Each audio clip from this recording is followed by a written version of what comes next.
আলহামদুলিল্লাহি ওয়াকফা ওয়াসালামু আলা ইবাদিহিল্লাযিনা ইসতাফা আম্মা বাদ। সম্মানিত প্রিয় বন্ধুগণ,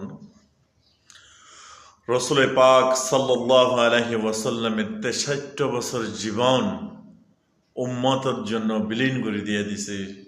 সুখ চাই নাই, শান্তি চাই নাই, আরামিয়ত চাই নাই, ধনী জীবনযাপন চাই নাই, বিলাসিতা চাই নাই।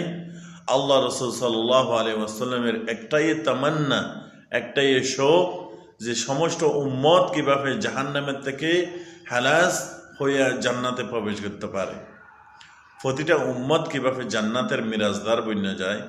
এই জন্য হুজুরে পাক সাল্লাল্লাহু আলাইহি ওয়াসাল্লামের অন্তরে উম্মতের ব্যথা নিয়ে যে হুজুরে পাক সাল্লাল্লাহু আলাইহি ওয়াসাল্লাম গদ থেকে এরকম বের হইতো উম্মতের ব্যথা নিয়ে, এবং উম্মতের দরজায় দরজায় এবং আল্লাহ রসুল সাল্লাল্লাহু আলাইহি ওয়াসাল্লাম দাওয়াত দিত আর মায়ের খাইত, আর এরকম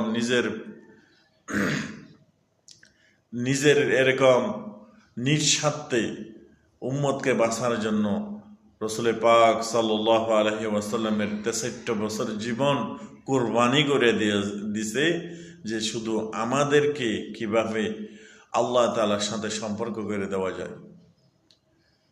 হুজুরে পাক সাল্লাল্লাহু আলাইহি ওয়াসাল্লাম বিদায়ে হজের সময় সমস্ত সাহাবা কারাম আজমাইনদেরকে একত্রিত করে বলে যে, ওই আমার সাহাবারা, তোমাদের কাছে কি আমি দিন পৌঁছাইতে পারছি?